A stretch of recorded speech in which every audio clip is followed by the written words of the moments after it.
자, 제3장 수요와 공급의 탄력성 들어가도록 하겠습니다. 자, 우리 여기 탄력성이라는 개념은 경제학에서 굉장히 중요한 개념입니다. 따라서 여기 탄력성에 대한 파트는 매우 꼼꼼하게 공부를 하셔야 돼요. 자, 저도 자세하게 설명을 드리겠습니다.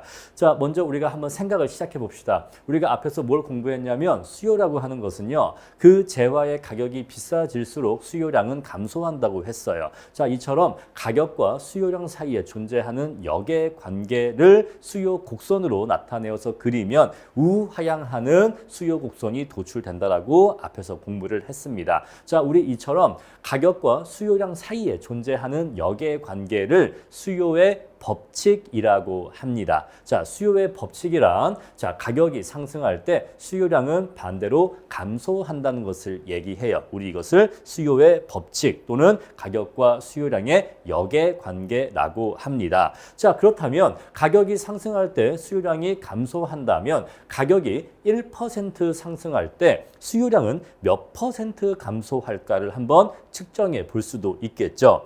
자, 그래서 만약에 가격이 1% 상승할 때 수요량이 3% 감소할 수도 있고 5% 감소할 수도 있는데 이 경우에 비해서는 이 경우가 동일한 가격 상승에 비해서 더욱더 수요량이 많이 감소하게 되죠. 자, 이처럼 어떤 경우에는 많이 감소하고 어떤 경우에는 덜 감소하게 되는데, 자, 이처럼 동일한 가격 상승에 대해서 수요량이 많이 감소하면 많이 감소할수록 매우 민감하게 수요량이 반응한다는 걸 알 수가 있어요. 자, 따라서 수요량이라고 하는 것이 가격의 변화에 대해서 얼마나 민감하게 반응할까가 궁금한데, 자, 이것을 나타내는 지표로서 가격 탄력성이라는 것이 있다는 거죠. 이해하시겠죠? 자, 따라서 수요의 가격 탄력성이라고 하는 것은 가격이 1% 상승할 때 수요량이 몇 퍼센트나, 즉 얼마나 민감하게 반응할 것이냐, 얼마나 민감하게 감소할 것이냐를 나타내는 지표이다, 이 얘기예요. 자, 따라서 이것은 재화의 종류에 따라서 서로 달라집니다. 연필의 수요의 가격 탄력성과 사과의 수요의 가격 탄력성은 동일하지는 않아요. 그리고 우리가 생명을 살리는데 꼭 필요한 아주 중요한 의약품이 있죠. 그러한 의약품의 수요의 가격 탄력성과 길거리에서 흔하게 파는 꽈배기, 그런 빵들의 수요의 가격 탄력성 역시 다 상이합니다. 그래서 재화의 종류에 따라서 상이한데, 만약에 어떠한 재화의 수요의 가격 탄력성이 크다면, 즉 민감하다면 수요량은 동일한 가격 상승에 대해서도 크게 변동할 것이고, 즉 크게 감소할 것이고, 만약에 둔감하다면 가격이 상승해도 별로 감소하지 않을 거예요. 자, 그래서 수요량이 가격 변화에 얼마나 민감하게 반응하는지를 나타내는 지표가 바로 수요의 가격 탄력성이다 라고 하는 개념입니다. 자, 수요의 가격 탄력성이 어떤 개념인지 설명을 드렸고요. 자, 그럼 이제 이것을 수식으로 나타내면 이렇게 쓸 수가 있어요. 자, 우리 수요의 가격 탄력성은요, 입실론이라고 하는데 저는 앞으로 그냥 이것을 입실론이라고 부를 겁니다. 아시겠죠? 제가 그냥 입실론이라고 하면은 수요의 가격 탄력성이라고 딱 알아들으셔야 돼요. 아시겠죠? 자, 입실론이라고 하는 것은요, 가격이 1% 변화할 때 수요량이 몇 퍼센트 변화하는지를 나타내는 지표인데, 이 말을 그대로 수식으로 옮겨 적으면 분모의 가격 변화율이 오고요, 분자의 수요량 변화율이 옵니다. 근데 이 앞에 마이너스 기호가 있어요. 근데 많은 분들이 이 앞에 마이너스 기호가 있으니까 이걸 오해하시는데, 입실론이라는 값은 음수 값이구나 라고 오해하세요. 근데 그렇지가 않습니다. 자, 우리가 어떠한 수식이나 공식에 마이너스 기호가 처음부터 들어가 있는 것은 왜 들어가 있냐면, 그것을 양수로 만들어주기 위해서 마이너스 기호가 들어가 있는 거예요. 자, 뭔 소린고 하니, 요거 자체가 음수입니다. 요거 자체가 음수로 나와요. 자, 요거 자체가 왜 음수냐? 우리 앞에서 수요의 법칙 공부했잖아요. 수요의 법칙이란 가격의 변화 방향과 수요량의 변화 방향은 반대거든요. 가격이 상승한대요. 가격의 상승은 플러스겠죠. 자, 얘는 플러스예요.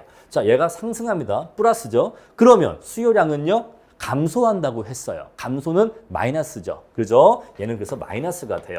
그래서 요거 자체가 부호가 안 맞기 때문에, 분모와 분자의 부호가 다르기 때문에 요 분수 자체 값이 마이너스가 나와요. 그래서 얘가 마이너스이기 때문에 요거 자체가 음수이기 때문에 요 앞에 마이너스를 붙여줌으로써 무엇으로 만들어주는 거죠? 플러스 값으로 만들어주는 거예요. 이해하시겠죠? 만약에 요 값이 마이너스 0.5가 나왔어요. 그런데 요 앞에 마이너스가 있기 때문에 요거 만나면 플러스 0.5로 나오게 되는 겁니다. 자, 우리 그래서 마이너스로 나오지 않도록 하기 위해서, 즉 양수값으로 나오게 하기 위해서 이 앞에 마이너스가 있는 거다라는 것이에요. 아시겠죠? 자, 참고로 말씀드리면 이제 뒤에 가면 이제 공급의 가격 탄력성도 공부할 텐데 공급의 가격 탄력성은요 똑같습니다. 가격의 변화율 분의 이 자리에 공급량의 변화율이 와요. 근데 우리 공급의 법칙이란 가격과 공급량 사이에 존재하는 정의 관계를 얘기하거든요. 가격이 상승할 때 공급량도 증가하거든요. 근데 공급의 경우에는 이 둘의 부호가 같아요. 그래서 공급량은 요거의 부호가 같기 때문에 요거 자체가 양수야. 양수로 나올 수밖에 없어. 공급의 법칙에 의해서. 그래서 공급의 가격 탄력성 구하는 공식에는 요 앞에 마이너스 기호가 없습니다. 아시겠죠? 자, 왜 공급은 마이너스 기호가 없다고 했죠? 요거 자체가 양수로 나오기 때문에 그래요.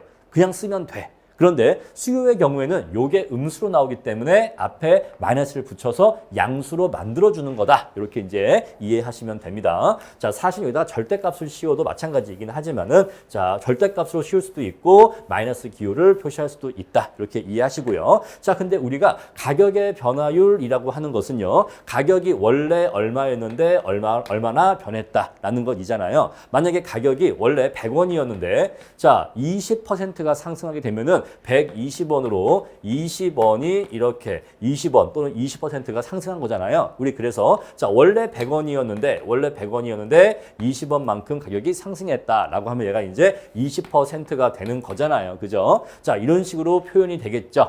자, 수요량은요. 원래 몇 개 수요하고 있었는데 가격의 상승으로 인해서 수요량이 얼마나 변했다. 이렇게 해서 수요량의 변화율을 나타낼 수가 있겠죠.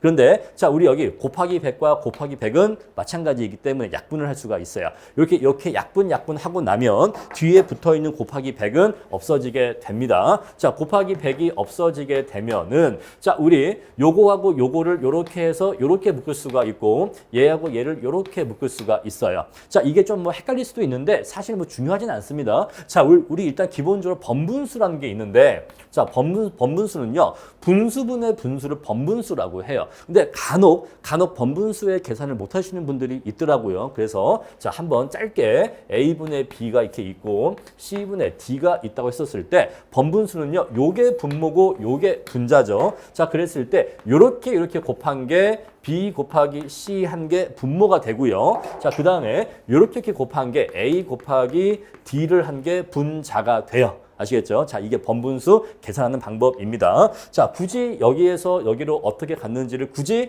설명해야 되나? 아리까리 의아한데 그래서 한번 해볼게요. 자, 여기 보시면은 요거 곱하기 요거 한 게 뭐가 된다고 했죠? Q 여기에 델타 P 곱하기 Q 곱한 게 분모에 온다라고 했죠. 자, 그 다음에 얘하고 얘를 곱한 게 이렇게 분자에 온다라고 했죠. 그럼 이제 곱하기니까 얘는 얘끼리 묶어주고 얘는 얘끼리 묶어주면 얘가 이렇게 된다는 거 이제 이해가 되시겠죠. 자, 어쨌거나 이제 중간 과정은 생략하기로 할게요. 자, 그래서 이제 이 식을 정리하면 이렇게 식이 정리가 되는데 여러분들은 결국 뭐만 기억하시면 돼요? 마지막 결론인 요것만 기억하시면 되는데 요거는 암기를 해 주세요. 요거는 너무너무 중요하기 때문에 요건 여러분들이 암기를 해 주셔야 됩니다. 매우 중요한 공식이에요. 아마 경제학에서 경제학을 공부할 때 가장 중요한 공식이 뭐냐라고 한다면 입실론을 구하는 공식이라고 얘기할 수 있지 않을까? 그 정도로 굉장히 중요하고 기본이 되는 공식이에요. 그래서 자, 이렇게 구한다라는 것인데 자, 이거를요 그냥 외우려고 하면 헷갈려요. 왜 헷갈리냐면 앞에 있는 분수는 P가 분모에 있어요. 근데 뒤에 있는 분수는 P가 분자에 있어. 그러니까 P가 분모에 있나? 분자에 있나? 아, P분의 Q인가? Q분의 P인가? 막 이게 헷갈립니다. 그래서 이거를 의미로서 이해하시는 게 필요해요. 자, 외우긴 외울 건데 이걸 어떻게 외울 거냐면 여러분 의미를 한번 떠올려 보세요. 자, 볼게요. 우리가 앞에서 미분을 공부할 때 우리 이렇게 생긴 분수가 있으면 어떻게 해석을 했냐면 가격이 변할 때 그죠? 가격이 이만큼 변할 때 그것으로 인해서 수요량은 얼마나 변화할까? 이렇게 이해하시면 돼요. 근데 우리가 만약 이것을 이 변화폭이 무한소만큼 작아지게 된다면 얘가 결국 어떻게 변하냐면 얘가 결국 이 부분이 dP가 돼요.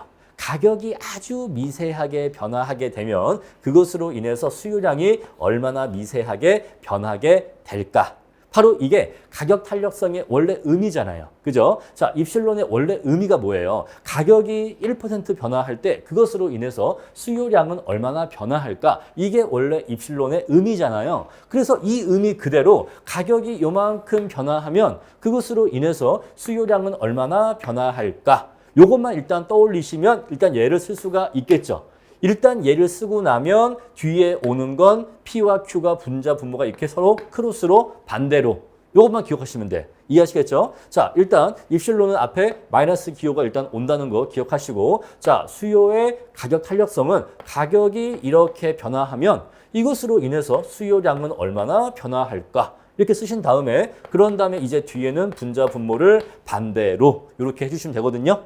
이해하시겠죠? 자, 그래서 입실론의 공식과 의미가 이렇다라는 거 말씀드렸고 요거를 이제 이렇게 암기를 해 주세요. 자, 이제 우리가 이것을 그래프로 한번 옮겨서 그려 볼 겁니다. 자, 지금 제가 썼던 이 공식을 그대로 PPT로 올려놨어요. 자, 우리가 수요 곡선을 그려보면은 수요 곡선을 우하향하는 직선으로 그리면은 이렇게 그릴 수가 있어요. 근데 앞에서 제가 말씀드렸습니다만 우리 수요 곡선을 그리는 좌표 평면은 독립변수와 종속변수의 위치가 서로 바뀌어 있다고 했어요. 자, 우리 원래 일반적인 수학 그래프는 여기 세로축에 y가 오고 여기 x가 오는데 바로 얘가 종속변수이고 얘가 독립변수의 의미를 가진다라고 했습니다. 자, 그래서 우리 일반적인 수학 그래프는 이렇게 선이 내려오게 되면 여기 이렇게 기울기를 그리게 되면 자, 델타 x분의 델타 y가 이렇게 와서 얘가 기울기라고 했었어요. 그렇죠? 그래서 독립변수가 분모에 오고 종속변수가 분자에 오는 게 원래 맞는 의미예요. 원래 이게 맞는 거야. 그런데 우리 경제학은 옛날 마샬이라는 경제학자의 그 학풍을 존중해서 그대로 지금 우리는 독립변수가 세로축에 오고 종속변수가 가로축에 오도록 그린다라고 했어요. 그래서 이렇게 그려진 좌표 평면 상에서는 기울기가 델타 P분의 델타 Q분의 델타 P로 말하는 게 맞는 거예요. 요 좌표 평면에서는 기울기가 이렇게 나타나게 됩니다. 즉 종속변수가 분모에 오고 독립변수가 분자에 오게 돼요. 따라서 요 내용과 요 내용은 서로 정반대의 내용이 돼요. 그래서 역수관계가 되는 거예요. 역수관계. 그래서 자, 이거 이렇게 놨는데 이거의 역수를 취하면 자, 우리가 지금 그린 이 수요 곡선의 기울기의 역수를 취하면 이것의 역수를 취하면 요렇게 바뀌게 돼요.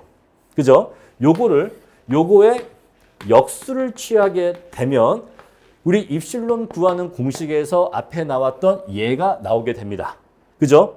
그래서 얘는 우리가 뭐라고 부르냐면 우리 얘는 기울기의 역수라고 불러요. 얘를 수요 곡선의 기울기의 역수라고 부릅니다. 아시겠죠? 자, 그래서 우리는 수요 곡선을 이러한 좌표 평면에서 그리기 때문에 이러한 좌표 평면에 그려지는 수요 곡선의 기울기를 구한 다음에 그 기울기의 역수를 구하면 얘가 나와. 그래서 우리는 얘를 기울기의 역수라고 해. 기울기의 역수라고 하는데 근데 아이러니하게도 기울기의 역수가 원래 수학적인 의미의 기울기에 부합해요. 이해하시겠죠? 그래서 이게 의미가 좀 헷갈립니다. 헷갈리는데 초반에 많이 헷갈리실 텐데 좀 적응을 하셔야 돼요. 어쩔 수가 없어요. 자, 특정한 수험생, 여러분만, 당신만 이렇게 뒤바뀌어서 공부하는 게 아니라 전국의 모든 경제학도와 모든 수험생이 다 이렇게 뒤바뀐 좌표 평면으로 공부를 하기 때문에 다 동일한 내용이에요. 그러니까 동일한 환경이니까 동일하게 공부하시면 되는 겁니다. 처음엔 헷갈리는데 자꾸 하다 보면 이해를 하게 돼요. 아시겠죠? 자, 우리 그래서 입실론을 구하는 공식의 요 앞부분 요게 의미로는 가격이 요만큼 변화할 때 수요량은 얼마나 변화할까? 이러한 의미로 이해하시면 되는데 요것은 무엇이다? 요거는 수요 곡선의 기울기의 역수다. 그래서 수요 곡선의 기울기는 급경사일 수도 있고 완경사일 수도 있는데 기울기가 급경사다라고 하는 것은 이 기울기를 숫자로 나타내면 그 기울기 값이 크다라는 의미로도 쓸 수가 있겠죠. 그리고 완경사다라고 하는 것은 그 기울기 값을 숫자로 나타내면 그 기울기 값이 작다라고도 얘기할 수가 있겠죠. 자, 우리 그래서 수요 곡선이 급경사일수록 즉 수요 곡선의 기울기가 클수록 수요의 가격 탄력성은 작아져요. 작아집니다. 그러니까 반대가 되는 거야. 아시겠죠? 자, 반대가 돼요. 왜 반대가 되는지를 지금 말씀드리는 거예요. 요거의 역수기 때문에 그런 거예요. 아시겠죠? 자, 그래서 수요 곡선의 기울기가 급경사일수록 즉 수요 곡선의 기울기가 클수록 그 역수는 반대로 작아져. 그래서 입실론은 반대로 작아지는 거예요. 왜? 얘가 작아지니까. 얘가 클수록 얘는 반대로 작아져. 그래서 수요 곡선의 기울기가 완경사일수록 그 기울기가 작을수록 그 역수는 반대로 커져. 커지기 때문에 입실론은 커지는 겁니다. 그래서 제가 지금 무슨 말씀을 드리고 있느냐 하면 수요 곡선의 기울기와 가격 탄력성은 반비례하는 관계가 있다는 거예요. 반비례하는 관계가. 얘가 커지면 커질수록 얘는 작아지게 돼요. 얘가 작아지면 작아질수록 완경사면 완경사일수록 얘는 커지게 돼요. 아시겠죠? 그래서 수요 곡선의 기울기와 가격 탄력성은 서로 반비례 관계가 있다. 이 말씀을 드리는 겁니다. 지금 기울기를 이용해서 엄밀하게 지금 설명을 드리고 있는 거예요. 아시겠죠? 자, 그러면 제가 지금 드린 설명을 조금 깔끔하게 정리를 하면 요거를 요렇게 정리할 수가 있어요. 자, 제가 지금 두 개의 수요 곡선을 그렸습니다. D1이 있고 D2가 있어요. 자, D1과 D2를 비교하면 둘 중에 누가 더 상대적으로 급경사고 누가 더 상대적으로 완경사입니까? 바로 D2가 상대적으로 더 완경사예요. 그죠? 자, 얘하고 얘 이 둘을 비교하는 거니까 물론 D2보다 더 완경사인 수요 곡선도 존재할 수 있죠. 하지만 D1과 D2 중에서는 D2가 더 완경사죠. 아시겠죠? 자, 상대적으로 얘가 더 완경사예요. 자, 그리고 상대적으로 D1이 더 급경사입니다. 이해하시겠죠? 자, 기울기가요. 기울기가 그렇다고요. 여기 나와 있죠? 기울기. 자, 그래서 기울기가 완경사일수록 수요의 가격 탄력성은 커진다 이 얘기예요. 이해하시겠죠? 반대로 수요 곡선의 기울기가 급경사일수록 수요의 가격 탄력성은 작아진다 이 얘기예요. 아시겠죠? 자, 그래서 수요 곡선이 이렇게 일어서면 일어설수록 기울기는요 급해져요. 기울기가 급해지는데 자, 그럴수록 수요의 가격 탄력성은요 작아져요. 그죠? 급경사면 급경사일수록 입실론은 작아집니다. 반대로 다시 수요 수익이 누워요.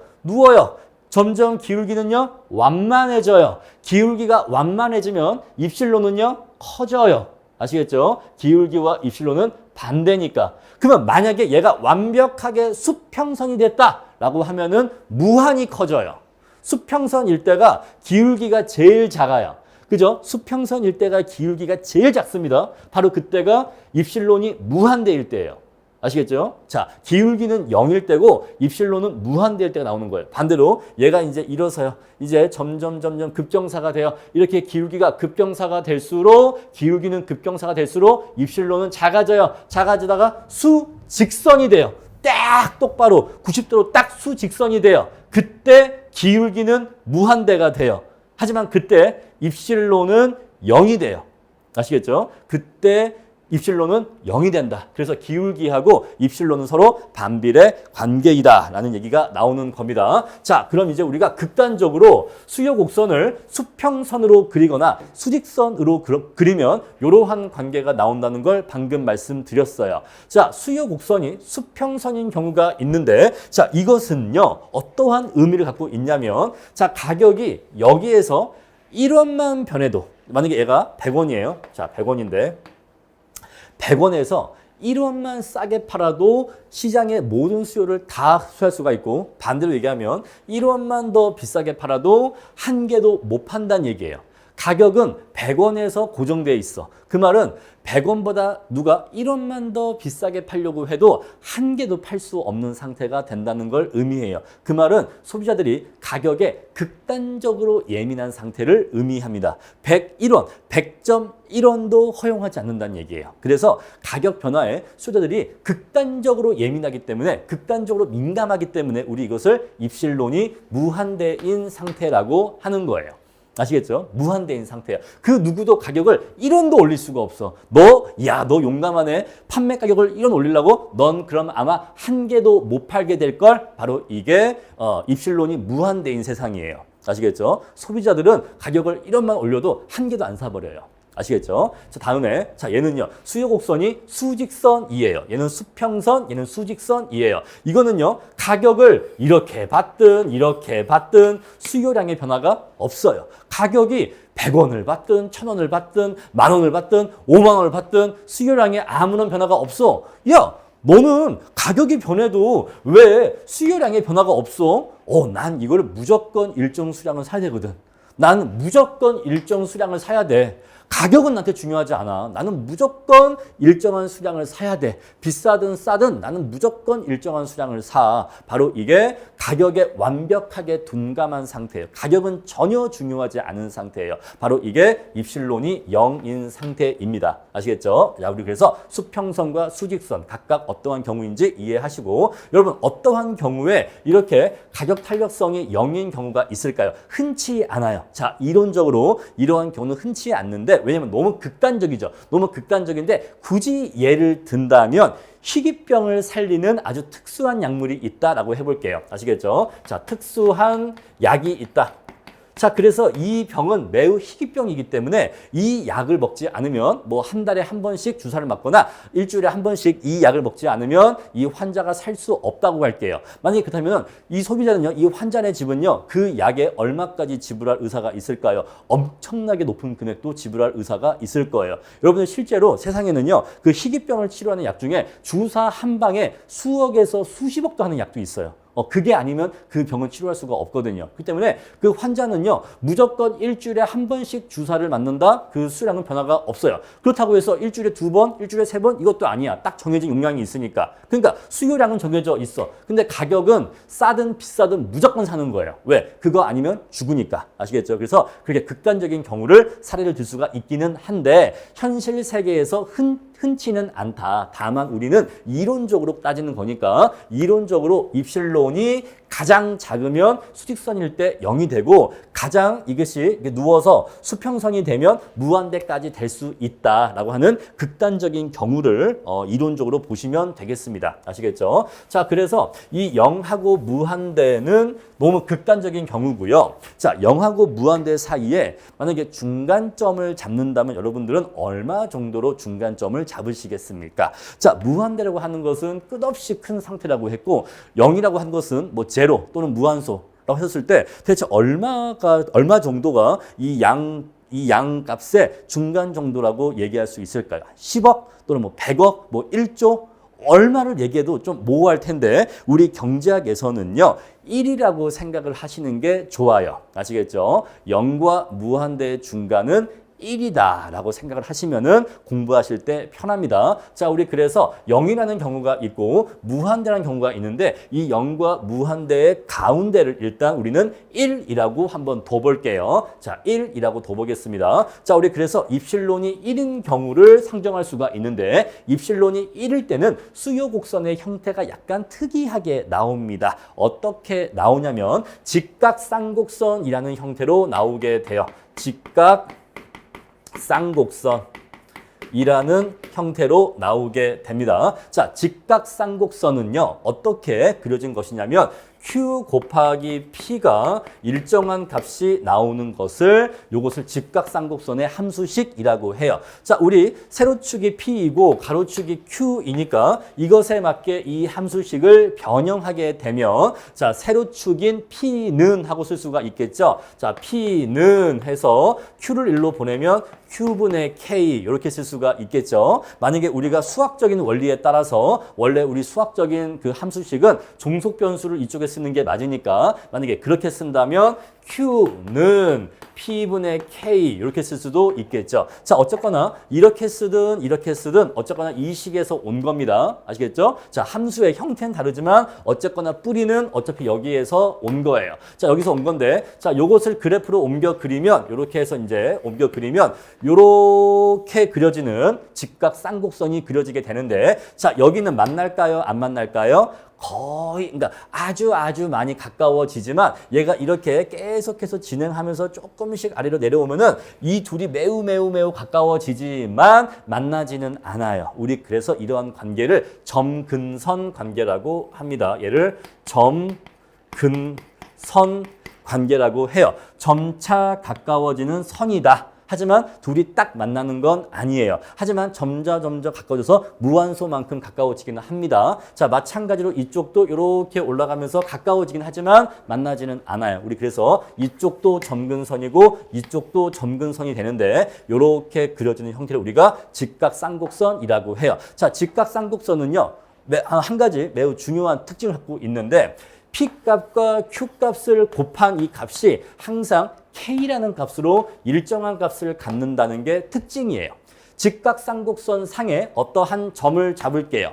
그러면 요거는 요렇게 해서 요 점에 X좌표가 있을 거고 요 점에 Y좌표가 있겠죠. 자, 그랬을 때 이 X좌표를 P0라고 하고 여기에 Y좌표를 Q0라고 할게요. 죄송해요. 다시 그릴게요. 자, 우리 경제학 그래프는 요거를 바꿔 그리니까 얘를 Q0라고 하고 얘를 P0라고 할게요. 이해하시겠죠? 자, 우리 그랬을 때 요 값과 요 값을 곱하면 그것은 곧 무엇을 의미하냐면 Q0 곱하기 P0라고 하는 것은 무엇을 의미하냐면 얘를 2라고 하고 얘를 3이라고 할게요. 요거는 요렇게 생긴 사각형의 넓이를 구하는 것과 같은 의미예요.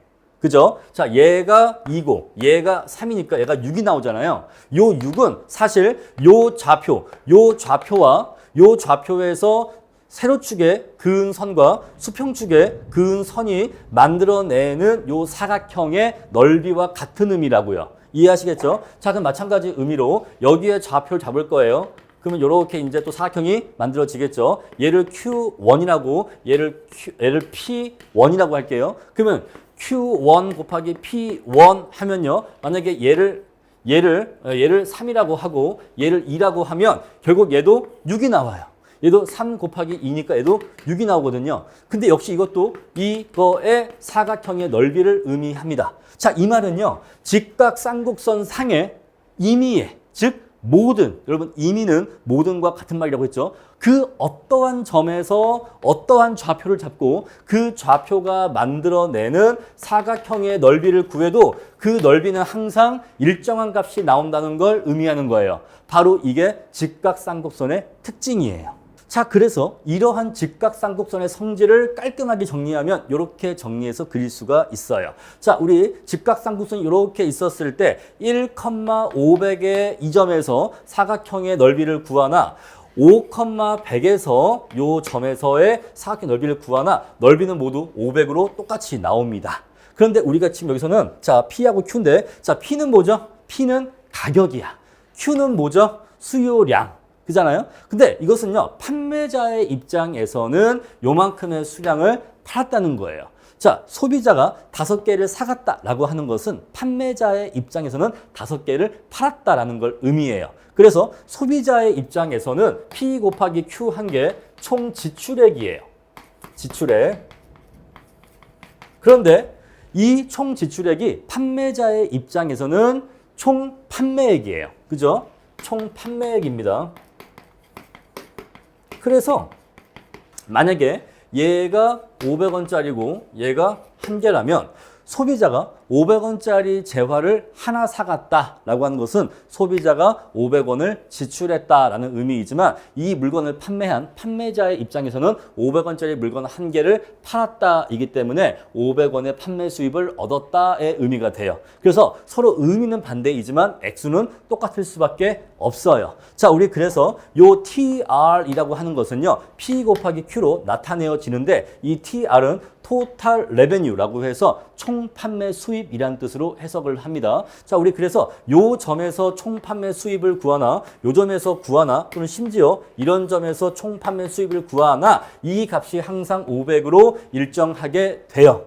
그래서 자, 우리 이러한 특성이 있었을 때 수요의 가격 탄력성이 1이라고 하고 우리 이러한 경우를 단위 탄력적이라고 합니다. 아시겠죠? 자, 우리 앞에서 무한대인 경우가 있었고 0인 경우가 있었는데 무한대인 경우는요 완전 탄력적이라고 하고 이때는요 완전 비탄력적이라고 해요. 근데 이 사이에 끼어 있는 입실론이 1일 때는요 단위 탄력적이라고 해요. 자, 우리 얘를 기준으로 삼을 거예요. 아시겠죠? 앞으로 우리가 수요의 가격 탄력성을 판단할 때는 입실론이 1인 경우를 기준으로 할 겁니다. 자, 우리 그래서 1보다 크면 우리는 탄력적이라고 해요. 1보다 작으면 비탄력적이라고 합니다. 자, 수요의 가격 탄력성에서는 입실론 1이 기준이다. 1보다 크면 탄력적이고 1보다 작으면 비탄력적이다 이 얘기예요. 왜? 1이 기준이니까. 아시겠죠? 자, 우리 그래서 직각쌍곡선에서는 이러한 현상이 발생한다. 매우 특이한 현상이다 라는 것입니다. 자, 우리 그래서 이제 무한대 공부했고 0 공부했고 무한대와 0 사이인 1까지 공부를 했습니다.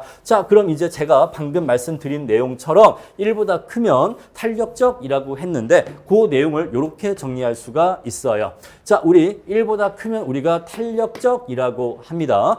야, 그다음에 1보다 작으면 비탄력적이라고 하는데 입실론의 값은 음수가 될 수는 없어요. 자, 우리 앞에서 이미 마이너스 붙여서 반드시 양수로 만들어 준다고 했잖아요. 따라서 음수가 나올 수는 없기 때문에 제일 작으면 0까지 작을 수가 있어요. 우리 그래서 0과 1 사이를 가집니다. 아시겠죠? 자, 1보다 작다고 해서 마이너스 2, 마이너스 3 이거 안 돼요. 무조건 양수기 때문에 제일 작은 게 0이야. 따라서 0과 1 사이 가질 수가 있는데 우리 이때 비탄력적이라고 해요. 아시겠죠? 자, 그랬을 때 비탄력적인 재화는 가격의 변화폭보다 수요량의 변화폭이 작은 재화를 비탄력적인 재화라고 하는데 자, 우리 대부분 이러한 재화가 어떠한 재화에 속하냐면 주로 필수재에 속하는 재화가 이러한 곳에 속해요. 자, 만약에 우리가 깐난애기를 낳는데 깐난애기한테 분유를 먹여야 한다라고 해볼게요. 자, 분유 가격이 3만 원에서 5만 원으로 가격이 많이 올랐다라고 해볼게요. 그런다고 해서 애기한테 먹일 분유량을 별로 줄일 수가 없습니다. 그렇죠? 왜? 분유는 반드시 먹여야 되니까. 이해하시겠죠? 우리 이렇게 필수재의 성격은 가격이 오른다고 해도 그 수요량을 많이 줄일 수가 없어요. 자, 다음에 자, 탄력적인 재화는요. 주로 사치재가 여기에 해당이 돼요. 자, 우리가 명품백이 있다라고 해볼게요. 명품백.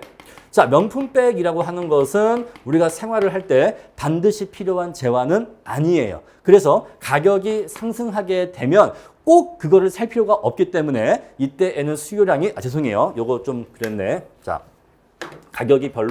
수요량이 별로 감소하지 않아요. 그런데 자, 명품백의 경우에는 가격이 올라버리면 에이 그냥 이거 안 사버려 하기 때문에 이때는 수요량이 많이 감소하게 돼요. 가격의 상승폭보다 상승률보다 수요량의 감소율이 훨씬 더 크다 이 얘기예요. 왜? 꼭 필요한 재화가 아니기 때문에 그렇다 이 얘기예요. 따라서 주로 사치재의 성격일 때 이러한 특성을 많이 보인다라는 것인데 자, 사실 우리가 요거까지는 사실 알 필요가 없는데 정확하게 말씀드리면 자, 필수재는 필수재란 여러분 이거 오해하시면 안 돼요.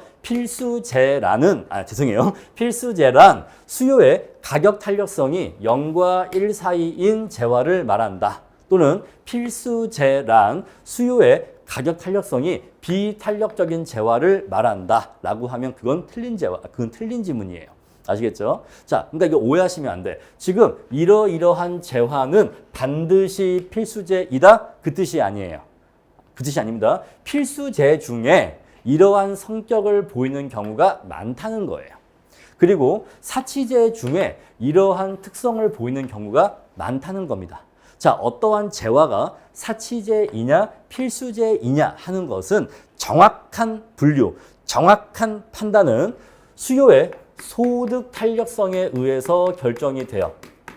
근데 이건 아직 공부를 안 했고 요 강의 뒷부분에서 할 겁니다. 그래서 정리를 하면은 자, 수요의 가격 탄력성이 비탄력적인 재화 중에서 필수재가 많이 해당된다. 하지만 필수재가 반드시 여기에 해당한 것은 아니다. 어떠한 재화가 필수재인지 아닌지를 알고 싶으면 그 재화의 수요의 가격 탄력성으로 판단할 것이 아니라 무엇으로 판단해야 된다? 소득 탄력성으로 판단해야 된다는 거예요. 자, 여기에 대해서는 이제 뒤에 가서 다시 말씀을 드리겠고 일단은 넘어가겠습니다. 자, 그럼 이제 이어서 호탄력성과 점탄력성 보겠습니다. 자, 우리가 두 가지가 있는데 사실은 호탄력성은 거의 나오지는 않아요. 시험엔 대부분 점탄력성, 99%가 점탄력성 내용입니다. 자, 호탄력성이란 무엇이냐? 자, 서로 동떨어져 있는 두 점 사이에서 가격 탄력성을 구한 겁니다. 자, 원래 A점에 있었는데 자, A점이라 하면 재화의 가격이 400원이고 그랬을 때 수요량이 20개였다는 상태였죠.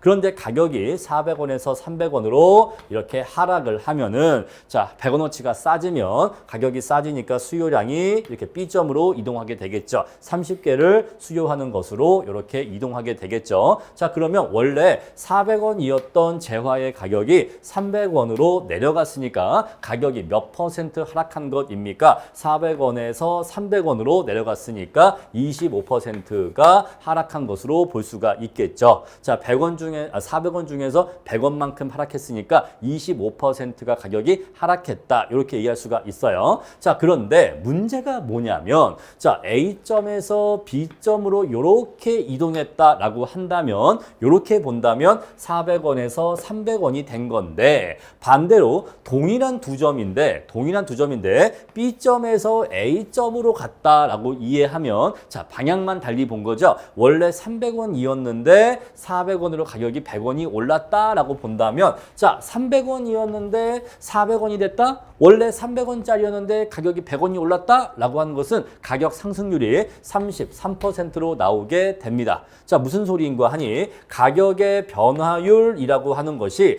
A점에서 B점으로 갔다라고 보는 경우와 자, 동일한 두 점인데 방향을 B점에서 A점으로 갔다라고 보는 경우가 가격 변화율이 서로 다르게 나온다는 거예요. 자, 마찬가지로 수요량의 변화율도 20개였다가 30개가 되었다라고 수요량의 변화율을 구하는 경우와 30개였었는데 20개가 되었다라고 보는 경우에 수요량의 변화율이 서로 다르게 나와요. 이해하시겠죠? 자, 따라서 우리 수요의 가격 탄력성이라고 하는 것은 가격의 변화율분의 수요량의 변화율인데 이 수치가 A점에서 B점으로 갔다 할 때의 그 값들과 B점에서 A점으로 갔다라고 볼 때의 그 값들이 달라지기 때문에 동일한 두 점인데 동일한 A점과 동일한 B점 이 두 점 사이에서 수요의 가격 탄력성을 구하는 것인데 여기서 출발했냐 여기서 출발했냐에 따라서 수요의 가격 탄력성이 서로 다르게 나온다는 문제점이 있습니다. 그래서 자, 호탄력성은 출발점을 어디로 보느냐에 따라서 입실론이 서로 다르게 나오는 문제점이 있어요. 자, 이러한 문제점을 해결하기 위해서 그럼 그냥 중점을 잡자. 그냥 중점으로 처리하자. 자, 여기서 출발했다. no. 여기서 출발했다. no. 그냥 얘하고 얘의 중점에서 출발했다라고 치자라고 한 게 바로 수정 공식이에요. 아시겠죠? 자, 호탄력성은 두 점 사이에 출발점을 어디로 잡느냐에 따라서 입실론이 서로 다르게 나오는 문제가 있기 때문에 이것을 해결하기 위해서 중점을 잡아서 입실론을 구하는 수정 공식이 있다는 거죠. 자, 우리 그래서 수정 공식은요. 자, 요거 P1과 P2 요 두 점의 중점을 잡아줘요. 아시겠죠? 중점을 잡아주고 여기도 수요량 Q1과 Q2의 중점을 잡아서 분모로 삼습니다. 자, 이렇게 해주면 공식이 이렇게 정리가 돼요. 자, 요 앞부분은 아까랑 동일하고요. 원래는 여기가 2분의 중점이 와줘야 되는데 2분의는 똑같이 약분되기 때문에 그냥 요것만 남게 됩니다. 자, 어렵지 않게 암기하실 수 있을 건데 호탄력성은 시험에 20년에 한 번 나올까 말까 할 정도로 거의 나오지 않기 때문에 그냥 이런 게 있구나 정도만 하고 보고 넘어가시면 되겠어요. 아시겠죠? 자, 방금 제가 호탄력성이라고 하는 것은 서로 동떨어진 두 점 사이에서 가격 탄력성을 구한 것이다 라고 말씀을 드렸습니다. 자, 그럼 이제 우리가 미분의 개념으로 들어와서 자, 이 두 점 사이의 거리가 점차 좁아지게 되면은 사실상 하나의 점에서 만나게 될 것이고, 그러면 이 두 점을 연결한 직선은 사실상 이렇게 둘이 만나게 되면은 요 한 점을 스쳐 지나가는 접선이 될 것입니다. 자, 따라서 요 두 점을 연결했던 호탄력성은 요 둘이 점차 접근하게 되면 결국 요 점을 스쳐 지나가는 점 탄력성이 된다는 거죠. 바로 이게 점 탄력성이에요. 자, 점 탄력성은 수요 곡선상의 한 점에서 구한 가격 탄력성을 얘기합니다. 자, 그런데 이거는 미분의 개념이 들어갔기 때문에 자, 요 부분에 델타가 아니라 D가 들어가는 거예요. 가격이 이 점에서 아주 살짝 미세하게 변할 때 그것으로 인해서 수요량은 얼마나 미세하게 변할까? 의 개념이 오는 겁니다. 우리 앞에서 봤었던 공식은 여기에 델타 P가 있었죠. 여기에 델타 Q가 있었죠. 왜? 서로 동떨어진 두 점이었었으니까. 근데 점 탄력성은 한 점이기 때문에 요 점에서 가격이 살짝 변할 때 그것으로 인해서 수요량이 얼마나 변할까를 구하는 것이다. 우리 그래서 점 탄력성은 공식을 이렇게 쓰는데 자, 의미상은 그런데 우리 수업 목적으로는 그냥 똑같이 델타 P라고 해도 상관은 없습니다. 왜냐하면 우리가 얘기하는 탄력성은 99%가 점 탄력성이기 때문에 그냥 델타라고 쓰셔도 상관은 없다라는 것이에요. 자, 우리 그래서 점 탄력성이란 가격이 아주 약간 변화할 때 거의 무한소만큼 아주 살짝 변화할 때 그것으로 인해서 수요량은 얼마나 변화할까를 구하는 것이다라는 것이에요. 바로 이것이 점 탄력성입니다. 자, 그럼 이제 우리가 점 탄력성을 조금 더 깊게 들어가 볼게요. 자, 우리 수요 곡선은요, 우하향하는 직선인 경우가 있을 수가 있고 아니면 곡선으로 존재할 수도 있는데 자, 우리 시험에서는요, 우하향하는 직선으로 많이 출제가 됩니다. 아시겠죠? 자, 우리 그래서 수요 곡선이 이렇게 우하향하는 직선일 때 이 수요 곡선 상의 여러 점들에서 각각의 점마다 점 탄력성의 크기가 어떻게 되는지를 알아볼 거예요. 자, 그런데 먼저 제가 무슨 말씀 드리고 싶냐면 앞에서 제가 입실론 강의를 할 때 자, 입실론은 가장 작으면 0이 0이라고 했고 가장 크면 무한대라고 했어요. 근데 0과 무한대의 가운데 기준을 잡자라고 한다면 1을 기준으로 잡을 수 있다라고 말씀을 드렸죠. 바로 요것 때문에도 그 말씀을 드린 겁니다. 자, 보시면요. 우하향하는 수요 곡선의 중점을 잡을 거예요. 중점을 잡는다 이 말은 말 그대로 요 수요 곡선이라는 요 선분의 가운데 점을 잡겠다라는 것입니다. 자, 이것이 중점이라면 이 중점은 어떠한 특성을 보이냐면 여기 세로절편, 요 세로절편의 길이를 2등분합니다. 왜? 중점이기 때문에 요 변의 길이를 2등분하는 점이에요. 아시겠죠? 마찬가지로 자, 가로축에서 요 점, 요 길이를 2등분하는 점이 됩니다. 그래서 요 길이와 요 길이는 같아져요. 그리고 요 길이와 요 길이는 같아집니다. 만약에 예를 들어서 요게 길이가 4고 요게 길이가 4면 같아지고요. 중점이니까 요 길이가 5고 요 길이가 5면 역시 얘를 반 가릅니다.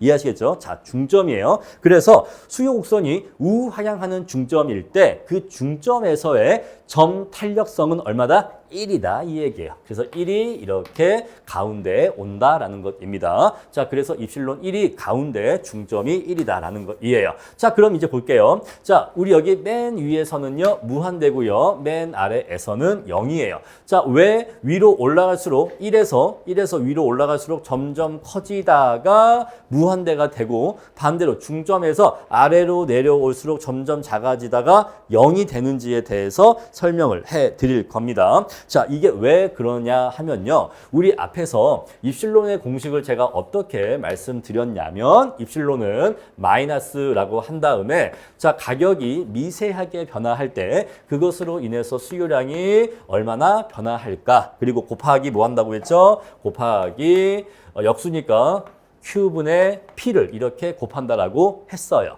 자, 이제 우리가 요거는 제가 의미를 뭐라고 했냐면 저는 이것을 수요곡선의 기울기의 역수라고 했습니다. 기억하시죠? 요거는 수요곡선 기울기의 역수라고 했어요. 그런데요, 여러분 가만히 보세요. 요거 지금 수요곡선이 우하향하는 직선이죠. 그러면 이 점에서 수요곡선의 기울기를 구하든 아니면 이 점에서 수요곡선의 기울기를 구하건 아니면 요 점에서 수요곡선의 기울기를 구하건 다 똑같습니다. 그죠? 수요곡선이 우하향하는 직선이기 때문에 어느 점에서 수요곡선의 기울기를 구한다 하더라도 기울기는 한 개밖에 존재하지 않기 때문에 다 똑같아요. 자, 기울기가 한 개밖에 존재하지를 않아요. 그죠? 그 말은요, 기울기의 역수도 한 개밖에 존재하지를 않습니다. 그러겠죠? 기울기가 한 개뿐이라면 기울기의 역수도 한 개뿐이에요.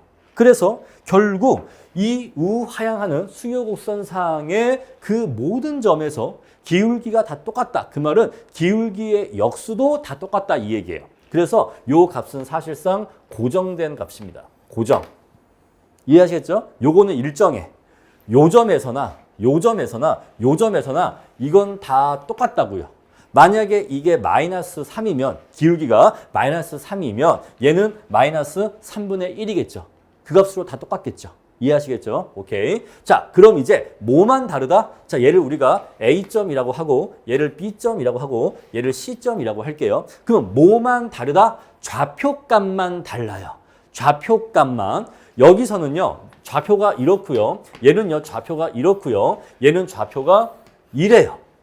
근데 보니까 A에서 B로, B에서 C로 갈수록 요 Q값은요. 커집니까? 작아집니까? Q값은 커져요. 그죠? A에서 B, C로 갈수록 Q값은 커집니다. Q값은 커져요. 근데 P값은요. 반대로 작아져요. 높았는데 내려오고 하기 때문에 A에서 B로 C로 내려올수록 P값은 반대로 작아집니다. P값은 작아져요. 자, 그러면 이제 이 분수값은요. 커집니까? 작아집니까? 분모는 커지는데 분자는 작아진대. 어떻게? A에서 B로, B에서 C로 이렇게 우하향하게 아래로 내려올수록 점차 이 분수값은 작아질 거예요. 그렇죠? 분모가 커져도 작아지는데 분자도 작아지기 때문에 또 작아져. 그래서 분모와 분자의 효과에 의해서 결국 이 분수값은 작아질 겁니다. 얘는 작아질 거예요. A에서 B로, B에서 C로 갈수록 얘는 작아질 거예요. 근데 요 값은 고정돼 있거든요. 요 값은 그냥 어떤 하나의 값으로 고정돼 있어. 근데 그거 곱하기 뒤에 값을 하는 건데 요 뒤에 분수가 좌표값이 요렇게 오며 따라 점점 얘가 작아져. 따라서 요거 곱한 값이 점차 작아지게 되겠죠. 이해하시겠습니까? 자, 만약에 얘가 5라고 할게요. 근데 곱하기 뒤에 있는 숫자인데 뒤에 있는 숫자가 2 곱하기 1 곱하기 0.5 이렇게 작아지게 된다면 결국 이 둘을 곱한 값도 10에서 5에서 2.5로 이렇게 점차 작아지잖아요. 그래서 수요곡선을 따라서 우하방점으로 내려갈수록 오른쪽 아래죠. 우하방점으로 내려갈수록 점차 입실론이 작아지고 있는 현상을 발견할 수가 있는 거예요. 자, 왜? 자, 동일한 수요곡선상의 각 점에서 각 점마다 수요의 점 탄력성이 상이하냐? 왜냐하면 요 앞부분에 기울기의 역수는 동일해요. 요건 동일한데 다만 뭐가 다르다? 각각의 점마다 그 점의 좌표값이 달라요. 자, 얘는요 좌표값이라고 이해하시면 돼요. 좌표에 의해서 결정되는 분수값이라고 이해하시면 됩니다. 각각의 점마다 기울기 또는 기울기의 역수는 동일하지만 그 좌표값이 달라요. 그래서 점 탄력성의 크기가 달라지는 겁니다. 자, 우리 그래서 위로 올라갈수록 입실론은 커지고요. 아래로 내려올수록 입실론은 작아져요. 그랬을 때, 자, 여기까지 이제 왔다라고 쳐봅시다. 여기까지 오면요. Q라고 하는 것은 일정한 값을 갖게 되겠죠. 근데 P는요, 0의 값을 갖게 돼요. 그래서 얘가 분수가 0이 나오기 때문에 요거 곱하면 얘도 0이 나와. 그래서 얘도 0이 나오는 거예요. 자, 그럼 다시 이제 여기를 볼게요. 여기는요, P 값이 얼마가 주어져 있겠죠. 자, P 값이 얼마가 주어져 있을 텐데, 이렇게 쓸게요. 자, P 값이 얼마가 주어져 있는데, Q 값은요, Q 값은 아주 작아져요. 얘는 거의 무한소에 가까워져요. 그러면 분모가 무한소만큼 가까워지면 분수값은 무한히 커져요. 그래서 얘가 무한히 커지니까 얘는 무한대가 된다. 이렇게 이해하시면 돼요. 아시겠죠? 자, 이렇게 해서 수요 곡선이 우하향하는 직선일 때 각각의 점마다 입실론의 크기가 왜 상이한지 그 원리를 말씀드렸고, 그래서 우리는 어떻게 판단한다? 수요 곡선이 우하향하는 직선으로 나오면 제일 먼저 뭐 한다? 중점을 파악한다. 중점, 가운데점을 파악한다. 왜? 가운데점은 입실론이 1이니까. 자, 중점은 입실론이 1이에요. 그럼 요거 위는요, 1보다 커요. 올라가면 올라갈수록 더 1보다 커요. 그죠? 자, 얘보다는 얘가 더 커요. 얘보다는 얘가 더 커요. 이런 식으로 올라가면 올라갈수록 더 커져요. 반대로 내려가면 내려갈수록 작아져요. 어디까지 작아져요? 0까지 작아져요. 이렇게 내용 정리하시면 됩니다. 자, 그럼 이제 우리가 수요의 가격 탄력성에 따라서 판매자가 가격을 올리는 게 유리한지 가격을 내리는 게 유리한지에 대해서 알아볼 거예요. 자, 우리 가격 탄력성의 크기를 먼저 비탄력적인 경우를 한번 가정해 볼게요. 자, 입실론이 0과 1 사이다. 그 말은 요 구간이죠.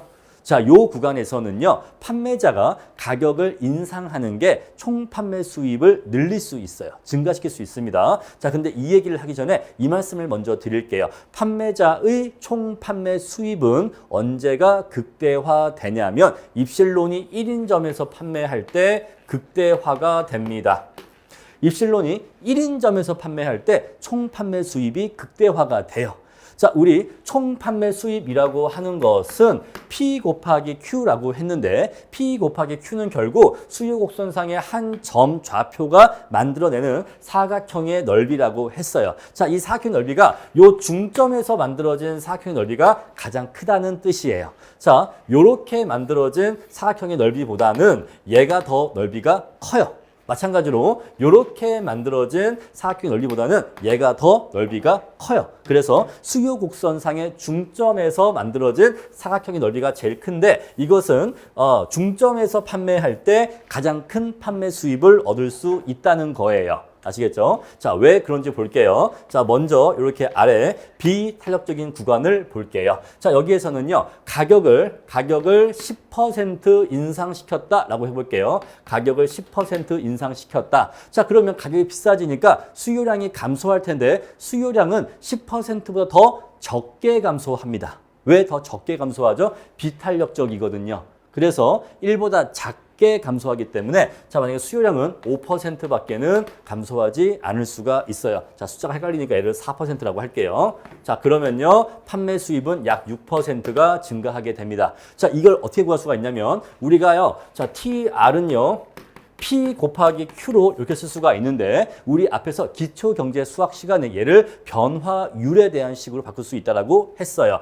자, 얘를요, TR의 변화율은요, 가격의 변화율 더하기 수요량의 변화율 또는 판매량의 변화율 이렇게 바꿔 쓸 수가 있다고 했습니다. 양변의 자연노구를 씌우고 전미분을 하면은 이렇게 된다라고 말씀을 드린 바 있어요. 어쨌거나 우리는 이렇게 활용만 할 줄 알면 됩니다. 자, 우리 그래서 가격이 10% 상승하는 건 얘한테 좋은 일이죠. 얘가 증가할 요인이죠. 그런데 얘를 10% 상승시켜 버리면 자, 만약에 수요량이 4%가 감소했다고 할게요. 자, 그러면 얘가 4%가 감소하게 되겠죠. 얘는 10% 증가했지만 얘가 4% 감소하니까 결국 얘는요 6%만 증가하게 돼요. 어쨌거나 가격을 10% 인상시키니까 총 판매 수입이 6% 증가했죠. 그래서 우리 요 구간에서는 판매 가격을 인상하면 총 판매 수입은 증가한다, 감소한다? 증가한다. 우리 요 구간에서는 판매 가격을 높이면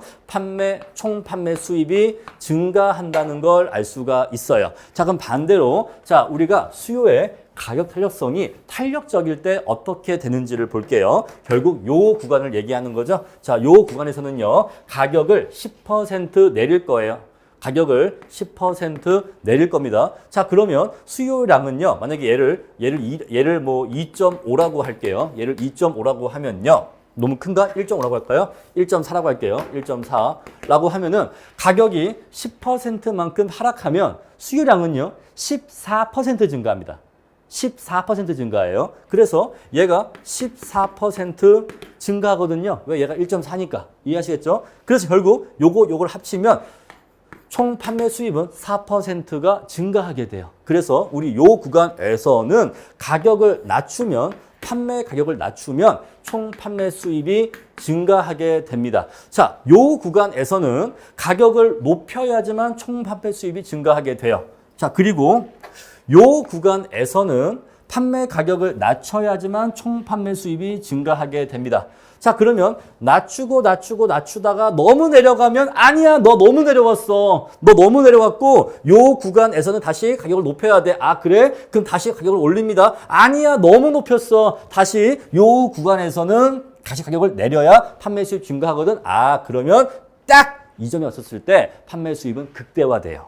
아시겠죠? 여기서 조금만 더 내려가거나 여기서 조금만 더 올라가면 판매 수입이 감소해버리거든요. 그래서 딱 이 중점에 왔었을 때 판매 수입이 극대화되는 겁니다. 자, 우리 그래서 수요 곡선상의 중점에서 그 중점에서의 가격으로 그때 중점에서의 수량으로 판매할 때 총 판매 수입이 극대화될 수 있다라는 거 그 말씀을 드릴게요. 자, 우리 그래서 바로 뒤에 내용 보시면은 요거를 요렇게 정리할 수가 있어요. 자, 중점에서 판매할 때는 가격을 여기서 미세하게 올리거나 미세하게 내려도 가격은 총 판매 수입은 변화가 없습니다. 자, 여기에서의 이 불변의 의미는 가격을 아주 미세하게 변화시킨다. 그러한 의미로 이해하시면 되겠어요. 자, 이렇게 해서 수요의 가격 탄력성에 따라서 총 판매 수입이 어떻게 변화하는지 살펴봤습니다. 자, 그럼 이제 우리가 조금 내용을 정리를 할게요. 수요의 가격 탄력성이라고 하는 것은요, 소비자의 힘을 얘기합니다. 자, 만약에 판매자가 가격을 약간 높였어요. 가격을 약간 높였을 때 만약에 소비자가 힘이 세다면, 즉 협상력이 강하다면 나 저 제품 안 사겠어 라고 해버리면 저 제품에 대한 수요량 또는 판매량은 대폭 감소하게 돼요. 자, 소비자들이 그럴 수 있는 힘이 있다면 판매자들은 가격을 함부로 높이지 못할 겁니다. 내가 가격을 1원만 올려도 소비자들이 구입량을 확 줄여버리면 가격을 쉽사리 올리지 못하게 되겠죠. 자, 우리 그래서 수요의 가격 탄력성은 소비자의 힘이라고 이해하시면 좋아요. 그래서 입실론이 크다라고 하는 것은 소비자들이 힘이 세다라고 이해하시면 되고 그만큼 가격에 예민하다라고 이해하시면 돼요. 자, 그래서 이러한 입실론이 크냐 작냐를 결정할 때에는 소비자의 협상력, 소비자의 힘이 커지는지 작아지는지를 보시면 됩니다. 자, 무슨 얘기를 하려고 하는지 잠깐 볼게요. 자, 보시면요. 수요의 가격 탄력성을 결정하는 요인이라고 나와 있죠. 먼저 볼게요. 자, 대체제의 수. 어떤 제품이 있는데 이 제품 말고도 이 제품을 대체할 수 있는 다른 제품이 많다라고 한다면 소비자들은 협상력이 강해집니다. 그에 따라서 입실론은 커지게 돼요. 아시겠죠? 자, 어떤 분유가 있는데 아이들이 반드시 이 분유를 먹어야 돼. 대체제가 없어 라고 한다면 소비자들은 가격이 비싸져도 구입량을 별로 줄이지 못할 거예요. 그때는요, 입실론의 크기가 작아지게 되겠죠. 그런데 자, 이랬던 분유 시장에 이 A 분유를 대체할 수 있는 다른 분유가 많이 생겼어. 라고 해버리면 대체제가 많이 생기면 생길수록 소비자들은 꼭 A 제품을 구매할 이유가 없어지기 때문에 소비자의 협상력이 강해지고 A 제품이 가격을 올려버리면 A 제품에 대한 구입량을 많이 줄일 수 있게 돼요. 그래서 입실론이 커지게 됩니다. 아시겠죠? 자, 재화의 분류 범위인데 재화의 분류 범위가 넓어질수록 대체제를 구하기가 어려워집니다. 자, 우리가 필기구라고 해볼게요. 자, 볼펜. 자, 볼펜이 비싸지면 우리 연필을 쓰면 됩니다. 그죠? 또는 연필이 비싸지면 뭐 사인펜을 쓴다거나 뭐 이런 식으로 자, 재화의 분류 범위가 좁을수록 대체할 수 있는 재화를 찾기가 쉬워져요. 근데 자, 이것을 다 합쳐서 이렇게 필기구라고 해버리면 자, 필기구라고 이렇게 재화의 범위를 넓게 잡아버리면 필기구를 대체할 수 있는 건 별로 없습니다. 그죠? 뭐 이렇게 손가락을 깨물거나 막 이러는데 그럴 수가 힘들어. 그래서 재화의 분류 범위가 넓어질수록 대체제를 구하기가 어려워져. 자, 우리가 자동차가 있는데 자동차를 이렇게 세분화해서 예를 들어서 뭐가 있죠? 뭐 소나타, 소나타가 있고 또 뭐가 있죠? 뭐 그랜저가 있고 막 그렇잖아요. 그랜전지 모르겠는데 어쨌거나 막 이렇게 있는데 이렇게 하면은 대체제를 구하기가 쉬워. 그런데 이걸 이렇게 묶어서 자동차 이래 버리면 우리 자동차를 대체할 수 있는 수단 뭐 비행기, 보트 뭐 이렇게 하니까 구하기가 어려워. 그래서 재화의 분류 범위가 넓어질수록 대체제를 구하기가 어려워지니까 입실론이 작아진다. 이렇게 이해하시면 되고요. 자, 생활 필수품의 성격일수록 반드시 사야 되니까 입실론이 작아진다라고 이해하시면 되고, 자, 소비에서 차지하는 비중이 크면 클수록, 자, 비중이 크면 클수록 가격에 예민할까요? 네, 예민하죠. 예민하기 때문에 가격 탄력성이 커집니다. 여러분들 우리가 편의점에서 이제 계산을 하다가 원래 살 생각도 없었는데 계산하다 보니까 그 카운터 매대 앞에 뭐 껌이라든가 뭐 초콜릿 조그만 거 이런 것들이 눈에 들어오잖아요. 그럼 우리 그런 거 살 때 가격이 예민해요? 별로 예민하지 않아요. 뭐 껌이 하나에 800원이든 1000원이든 1100원이든 껌이 얼마인지 잘 보지도 않고 삽니다. 왜 그럴까요? 껌은 소액이잖아요. 껌은 소액이니까 아유 이거 그냥 뭐 사지 뭐 이거 얼마예요? 안 물어봐요. 그냥 사잖아요 보통. 그죠? 근데 우리가 만약에 차를 산다라고 하면 어디에서 사는 게 뭐 할인을 많이 해주는지 사은품은 뭘 주는지 엄청 알아볼 겁니다. 그죠? 왜? 차는 비싸니까. 그래서 자신의 소비에서 차지하는 비중이 클수록 금액도 커지고 부담도 커지기 때문에 가격에 더욱더 예민하게 될 거예요. 아시겠죠? 자, 기간의 장단. 자, 측정 기간이 길어질수록 대체제를 구하기가 쉬워집니다. 그래서 탄력성이 커진다. 요거는 상식적으로 이해를 하실 테니까 더 자세히 말씀드리지 않을게요. 자, 그럼 이제 이렇게 해서 수요의 가격 탄력성까지 설명을 드렸고, 자, 그럼 이제 소득 탄력성과 교차 탄력성으로 넘어가도록 하겠습니다. 자, 소득 탄력성이라고 하는 것은요, 자, 용어가 어떻게 바뀌었죠? 원래 이 자리에 가격 탄력성이었잖아요. 가격이 있었던 자리에 소득이 대신 왔어요. 자, 그럼 우리가 앞에서 가격 탄력성은 가격이 1% 변화할 때 수요량이 몇 %나 변화할까 였는데, 그럼 당연히 소득 탄력성은요, 소득이 1% 변화할 때 수요량은 몇 % 변화할까, 이렇게 개념 정의가 되는 겁니다. 단순하죠? 자, 이제는 소득이 변화하는 거예요. 자, 소득이 변화할 겁니다. 소득이 이렇게 변화할 거예요. 그러면 이것으로 인해서 수요량은 얼마나 변화할까, 이렇게 관계식을 쓰고 정리를 하면요, 자, 소득이 요만큼 변화할 때 그것으로 인해서 수요량은 얼마만큼 변화할까, 그리고 그 뒤에 곱하기 좌표값이 오는 겁니다. 아시겠죠? 이렇게 해서 수요의 소득 탄력성 공식은 매우 빠르게 익히실 수가 있을 거예요. 왜 얘는 이렇게 빨리 익힐 수가 있나요? 우리가 이미 앞에서 가격 탄력성을 공부했기 때문입니다. 자, 우리 그랬을 때 수요의 가격 탄력성도 그 크기에 따라서 1보다 큰지 작은지에 따라서 분류했잖아요. 마찬가지로 자, 재화의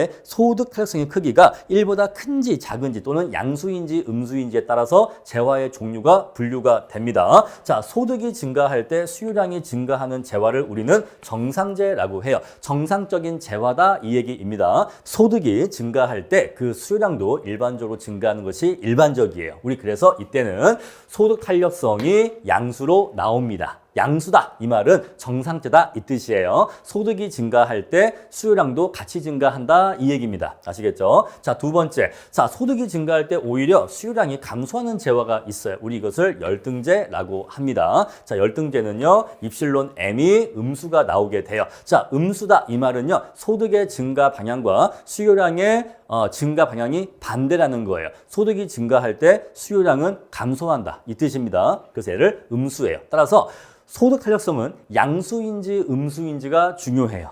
양수면 정상재, 음수면 열등재입니다. 자, 대표적인 재화가 바로 소고기, 한우 이런 건 정상재예요. 뭐 자가용 이런 건 정상재입니다. 열등재는요, 대중교통수단, 뭐 고시식당 식권, 뭐 컵라면 이런 것들은 열등재예요. 아시겠죠? 그래서 소득이 증가하면 컵라면 덜 먹게 되고요. 버스, 전철 잘 안 타게 돼요. 아시겠죠? 자, 이렇게 해서 정상재, 열등재 구분하는데, 자, 정상재를 조금 더 자세히 세 분류할 겁니다. 자, 정상재는 모두 수요의 소득 탄력성이 양수는 양수예요. 양수이긴 한데 그 크기를 또 분류해서 1보다 큰 재화가 있고 0과 1 사이인 재화가 있어요. 자, 1보다 큰 재화가 바로 사치재입니다. 자, 우리 그래서 사치재라고 하는 것은 수요의 가격 탄력성에 의해서 결정되는 게 아니라 수요의 소득 탄력성이 1보다 큰 재화를 사치재라고 정의하는 거예요. 그래서 이것이 사치재의 정확한 정의입니다.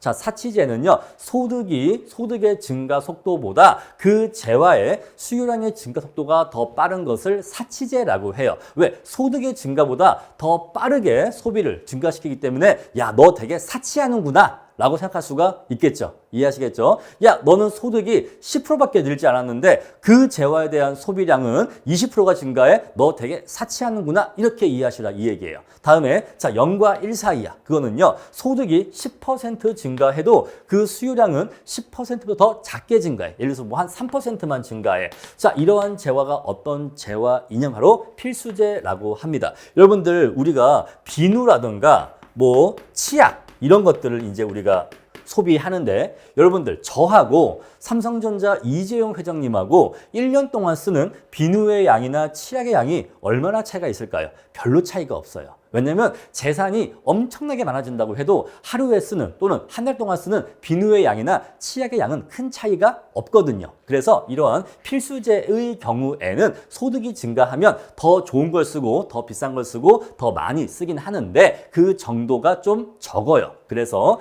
이렇게 해서 필수재는 소득 탄력성이 0과 1 사이다. 소득의 증가분만큼 그 수요량이 증가하지는 않는다라는 것입니다. 아시겠죠? 자, 이렇게 해서 자, 정상재는 사치재와 필수재로 구분되는데 선생님 그런데 궁금한 게 있습니다. 입실론 M이 지금 1일 때는 입실론 M이 여기다가 입실론 M이 1일 때는 우리 이러한 재화는 뭔가요? 지금 1이 빠졌네요. 딱히 없어요. 입실론 M이 1인 재화는 따로 부르는 용어가 없고 그냥 입실론 M이 1인 재화예요. 아시겠죠? 자, 여기는 등호가 없다는 거 그 말씀 드릴게요. 그래서 요 사이에 껴있는 입실론 M이 1인 재화는 별도로 부르는 용어가 없다. 그냥 입실론 M이 1인 재화라고 한다라는 거 기억해 주세요. 자, 우리 그래서 수요의 소득 탄력성은 소득이 1% 변화할 때 수요량이 몇 %나 변화할 것인가를 나타내는 지표이다. 이렇게 기억하시면 돼요. 자, 그런 다음에 이제 오늘 공부할 세 번째 탄력성, 바로 수요의 교차 탄력성이에요. 자, 우리가 앞에서 공부한 가격 탄력성이라는 게 있고 가탄, 자 그냥 가탄이라고 할게요. 가탄이 있고 지금 공부할 교차 탄력성, 교탄이라는 것이 있는데 가탄과 교탄은 뭐가 다르냐? 자, 우리 개념적으로만 얘기할게요. 자, 가탄은요, X제의 가격이 변화할 때 X제의 수요량이 몇 %나 변화하느냐, 요걸 보여주는 게 가탄이에요. 그래서 X제의 가격이 1% 변화하면 X제의 수요량이 몇 % 변화하느냐, 이게 가탄인데 교탄은요, 자, 두 개의 재화가 등장합니다. 자, Y제의 가격이 1% 변화하면 그것으로 인해서 X제의 수요량은 몇 % 변화하느냐, 바로 이게 교탄이에요. 교차. Y제의 가격 변화가 X제의 수요량에 미치는 영향을 교차 탄력성이라고 하는 거예요. 아시겠죠? 얘는 그래서 X제 내에서의 일인데 요거는 X제와 Y제 사이 간의 일이다. 이렇게 기억하시면 돼요. 자, 우리 그래서 요거를 이렇게 오면요. 자, Y제의 가격 변화율이 분모에 오고요. 이것으로 인해서 X제의 수요량 변화율이 분자에 옵니다. 여기에서 하첨자의 XY는 X와 Y제와 간의 교차 탄력성이다 라는 뜻이에요. 자, 그래서 여기에 Y제의 가격 변화율이 오고 여기에 X제의 수요량 변화율이 와서 이렇게 식이 정리가 되면 Y제의 가격이 살짝 변할 때 이것으로 인해서 X제의 수요량이 얼마나 변할 것이냐가 오고 그러면 그 뒤에 좌표값이 이렇게 오게 되는 것이죠. 자, 이렇게 해서 교차 탄력성이 정의가 되는데 자, 이 교차 탄력성도 역시 몇 가지 그 크기에 따라서 구분이 됩니다. 자, 이것이 양수이냐 음수이냐 0이냐에 따라서 세 가지로 분류가 돼요. 자, 교차 탄력성이 양수인 재화는요, 우리 얘를 대체제라고 합니다. 자, 우리 커피와 홍차가 만약에 대체제 관계라고 해볼게요. 사람들이 음료를 마실 때 나 커피 먹을까 홍차 먹을까 양자를 놓고서 고민하는 관계가 있다라고 한다면 커피와 홍차는 서로 대체제 관계예요. 아시겠죠? 또는요, 아가 있고 카페라떼가 있어. 그러면 아이스 아메리카노를 마실까 카페라떼를 마실까 고민한다라고 한다면 이 둘은 대체제 관계예요. 자, 그랬을 때 자, 커피를 X라고 하고 홍차를 Y라고 할게요. 자, 홍차의 가격이 비싸졌어. 홍차의 가격이 비싸졌습니다. 자, 그러면 사람들은 홍차를 먹을까요? 커피를 먹을까요? 비싸진 홍차에 대한 소비는 줄일 거고 상대적으로 싸진 커피의 소비는 늘릴 거예요. 그래서 홍차의 가격이 상승하게 되면 커피에 대한 수요는 증가하게 됩니다. 그래서 얘가 상승할 때 얘도 증가해. 따라서 부호가 같죠. 왜? 변화 방향이 같으니까. 그래서 요 부호 값이 플러스가 나와요. 그래서 자, 교차 탄력성이 양수인 재화는 너희 둘이 대체제 관계구나 라고 얘기할 수가 있는 거예요. 그래서 어떠한 재화, X재와 Y재 사이에 대체제인지 아닌지를 알고 싶으면 뭘 검사하면 돼요? 그 두 재화의 교차 탄력성을 구해보면 돼요. 그래서 그 두 재화의 교차 탄력성 구해봐서 그것의 부호가 양수이면, 양수이기만 하면 그것은 대체제라고 보는 거예요. 플러스 2, 플러스 3 그 크기가 중요한 게 아니라 양수이면 대체제라고 하는 거예요. 반대로 자, 우리 이러한 경우를 볼게요. 자, 이게 어떠한 경우냐면 커피와 프림인데 자, 커피를 탈 때 프림을 넣어서 타기 때문에 이 둘은 같이 소비하는 재화 관계라서 보완제 관계라고 할게요. 자, 우리 그랬을 때 자, 프림이 비싸졌어. 프림이 비싸지면 커피를 먹는 게 부담스러워지기 때문에 커피에 대한 수요량도 감소하게 됩니다. 그래서 프림이 비싸지면 커피에 대한 수요량도 감소하기 때문에 부호가 반대죠. 그래서 얘는 음수값이 나오게 되어 있어요. 분모와 분자의 변화 방향이 다르기 때문에 얘는 부호가 음수가 나오게 되어 있습니다. 따라서 우리 이런 관계를 보완제 관계라고 해요. 자, X와 Y제의 교차 탄력성 구해보니까 음수가 나왔어. 너희 둘은 보완제 관계구나 라는 걸 알 수가 있다 이 얘기예요. 자, 그런데 얘가 0이 나왔어. 이 말은요, Y제 가격이 변하든 말든 X제의 수요량은 아무런 변화가 없다. 서로 아무런 상관도 없는 재화다 이 얘기예요. 그래서 자, 이것이 0인 경우에는요, 독립제라고 합니다. 서로 영향을 미치지 않는다. 자, Y제의 가격이 변화할 때 뭐 어쩌라고, X제는 아무런 상관도 없는 거죠. 바로 이게 독립제입니다. 자, 이렇게 해서 수요와 관련된 세 가지 탄력성 살펴봤어요.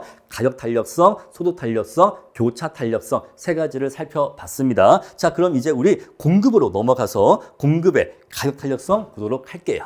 자, 공급의 가격 탄력성은요, 마찬가지로 가격이 1% 변화할 때 공급량이 몇 % 변화하는가를 나타내는 지표를 공급의 가격 탄력성이라고 하고, 이것은 우리가 에타라는 기호로 표시를 합니다. 자, 에타 이렇게 쓰는 건데 우리는 에타라고 표현을 해요. 자, 우리 그래서 가격의 변화율이 분모에 오고 공급량의 변화율이 분자에 옵니다. 우리 그래서 정리해주면요, 자, 가격이 살짝 변화하면 그것으로 인해서 공급량은 얼마나 변화할까?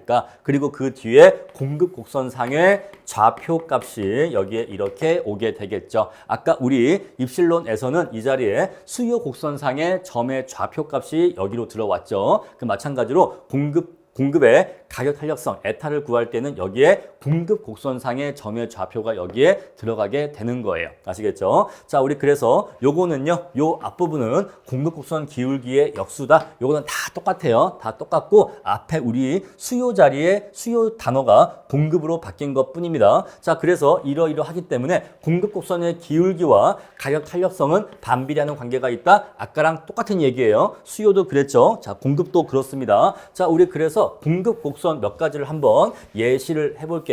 자, 우리 이렇게 해서 자, 수직선, 수평선, 그리고 원점을 통과하는 직선 이렇게 한번 구해 보겠습니다. 자, 마찬가지로 공급 곡선이 수평선일 때가 에타가 제일 클 때예요. 무한대고요. 자, 얘가 수직선일 때 에타가 0이 나옵니다. 자, 요거는 이미 우리가 다 공부했으니까 넘어가고요. 자, 공급 곡선은 좀 특이한 게 있어요. 자, 공급 곡선이 원점에서 뻗어 나가는 직선이기만 하면 그 기울기에 관계없이 없어요. 기울기에 상관없습니다. 자, 기울기가 이렇게 올라가든 이렇게 올라가건 중요하지 않아요. 기울기는 전혀 중요하지 않아요. 출발점이 어디냐가 중요해요. 자, 공급 곡선은 출발점이 원점에서 출발하는, 원점에서 뻗어나가는 직선이기만 하면 그 공급 곡선 상의 모든 점에서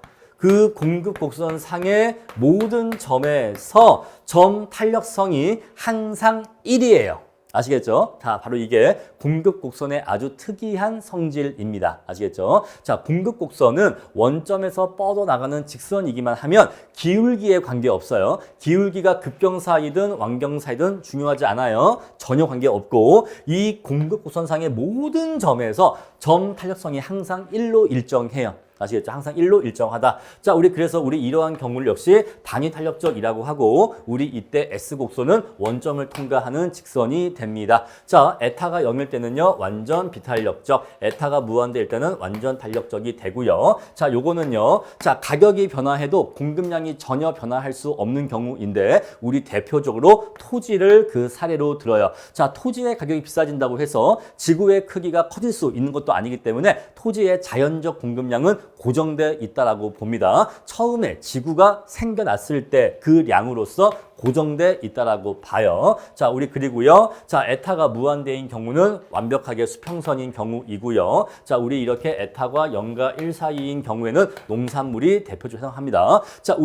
갑자기 쌀의 가격이 폭등했다라고 해서 쌀의 생산량을 갑자기 늘릴 수는 없어요. 왜? 농사를 짓기 위해서는요. 시간이 필요하기 때문에 생산량을 늘리는데 시간이 필요해요. 그래서 가격이 상승한다고 해서 생산량을 빠르게 민감하게 증가시킬 수가 없어요. 자, 그리고 자, 가격이 1과 무한대 사이면 탄력적인데 우리 이런 것은 보통 공산품이 해당합니다. 우리 예를 들어서 공책 같은 경우에는 공책의 가격이 상승하면 공책 공장에서 공책을 빠르게 더 만들어낼 수가 있어요. 그래서 가격이 변화할 때 생산량을 빠르고 민감하게 반응할 수 있는 품목일수록 에타가 커져요. 아시겠죠? 자, 그럼 이제 우리가 공급의 가격 탄력성의 크기를 결정하는 요인들이 어떤 것들이 있는지를 볼 거예요. 첫 번째, 생산 비용의 변화 정도입니다. 자, 어떤 재화의 가격이 상승해. 그래서 재화에 대한 공급량을 늘리려고 하는데 그때 재화의 생산비가 빠르게 증가한대. 생산량을 늘리려고 하니까 생산비가 빠르게 증가한대. 이래버리면 충분히 생산을 늘릴 수 있을까요? 못 늘려요. 그래서 가격이 상승하는데도 불구하고 생산량을 별로 증가시킬 수가 없게 됩니다. 그래 버리면요, 에타는 작아지게 되어 있어요. 따라서 생산 비용이 급격히 증가한다면 에타는 작아질 수밖에 없어요. 그럼 반대로 얘기하면 생산 비용이 별로 증가하지 않는다면 공급을 빠르게 늘릴 수가 있으니까 에타는 커지게 됩니다. 아시겠죠? 다음에 두 번째, 재화의 저장 가능성. 자, 우리가 딸기라는 게 있는데 여러분들 딸기는 딱 제철에 나오죠. 딸기를 멀리 보내기도 힘들고 오래 보관하기도 힘들어요. 워낙 쉽게 물러지기 때문에. 그래서 딸기의 경우에는 저장을 하기가 어렵기 때문에 딸기의 가격 변화에 대응해서 신축적으로 공급량을 조절할 수가 없어요. 자, 딸기를 일단 재배했으면 그냥 만들어진 대로 바로 다 그냥 출하를 해서 팔아야지. 갖고 있다가 창고에 쌓아놨다가 딸기의 가격이 비싸면 내놓고 딸기의 가격이 떨어지면 공급을 줄이고 이럴 수가 없단 말입니다. 이해하시겠죠? 자, 그래서 저장이 용이할수록 갖고 있다가 가격이 비싸지면 공급량을 늘리고 또는 갖고 있다가 가격이 쌀 때에는 내놓지 않고 이렇게 해서 가격에 따라서 민감하게 공급량을 대응할 수가 있는데 저장이 용이하지 않으면 이게 안 돼요. 이게 안 되기 때문에 그런 경우에는 에타가 작아지고 반대로 저장이 용이할수록 에타가 커진다 이 얘기예요. 자, 그리고 진입과 퇴출의 용이성인데 어떤 재화의 가격이 올랐대. 그래서 요 재화를 만드는 신규 기업이 이 시장에 새롭게 진출하는 게 쉬워 라고 한다면 새로운 기업이 빠르게 진출을 해서 생산량을 늘리겠죠. 만약에 우리 예를 들어서 코로나 때 마스크가 갑자기 폭증했어요. 그죠? 마스크에 대한 수요가 폭증했고 마스크의 가격이 굉장히 올라갔는데 자, 마스크라고 하는 제품의 가격이 폭등했어. 그래서 마스크를 새롭게 만드는 기업이 빠르게 들어올 수 있다면 빠르게 마스크에 대한 생산량이 증가할 것입니다. 자, 그러면 에타가 커지겠죠. 근데 반대로 자, 우리 반도체가 있는데 자, 반도체가 부족해서 반도체 가격이 막 올라갔어. 그런데 반도체라고 하는 것은요, 새로운 기업이 들어가서 만드는 게 어려워. 왜? 첫 번째, 기술적으로도 어려워. 두 번째, 대규모 자본이 필요해. 그리고 그 생산 설비를 설치하는 것도 오래 걸려. 그래서 반도체 가격은 올라갔다라고 해서 신규 기업이 들어가서 새롭게 반도체를 공급하는 게 어렵습니다. 따라서 이때에는 반도체 공급량이 빠르게 증가하지를 못해요. 그때는 에타가 작아지게 되겠죠. 따라서 이러이러한 내용들에 의해서 에타 값은 커질 수도 있고 작아질 수도 있다라는 것입니다. 자, 몇 가지 요인만 더 볼게요. 자, 유휴 생산 설비가 충분하게 존재할수록 어떤 재화의 가격이 상승할 때 생산량을 놀고 있는 설비를 가동을 해서 생산량을 빠르게 증가시킬 수가 있겠죠. 그러면 에타가 커질 거예요. 아니면 이미 공장이 풀 가동 상태라면, 즉 유휴 설비가 이미 없는 상태라면 가격이 상승한다고 해도 이미 공장이 100% 가동 상태이기 때문에 생산량을 더 늘리기가 어려울 거예요. 그때는 에타가 작아질 겁니다. 다음에 기간의 장단인데 기간이 길어질수록 생산량 변동이 용이해요. 우리가 짧은 기간 내에는 생산량을 늘리고 줄이기가 어려운데 기간이 충분하게 주어지면 생산량을 늘리고 줄이는 게 용이해지기 때문에 에타가 커집니다. 아시겠죠? 이렇게 내용 정리하시면 돼요.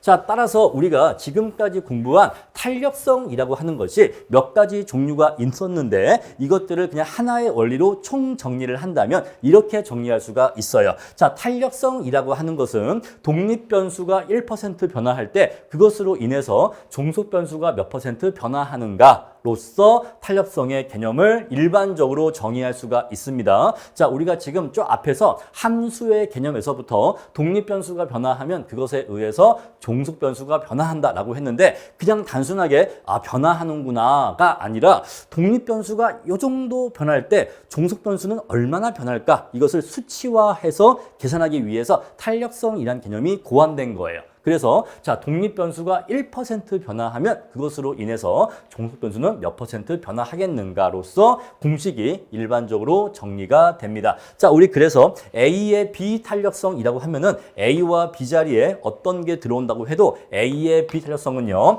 B의 변화율이 분모에 오고 앞에 있는 A가 A의 변화율이 분자에 오는 거예요. 우리 그래서 수요의 가격 탄력성이라고 하면은 가격의 변화율이 분모에 오고 수요량의 변화율이 분자에 오는 겁니다. 자, 우리 이렇게 해서 이제 앞에서 나왔던 그 모든 탄력성 그리고 앞으로 만나게 될 새로운 그 어떤 탄력성이라고 해도 항상 이러한 일반적인 원리만 알고 계시면 새롭게 쉽게 익히실 수가 있을 겁니다.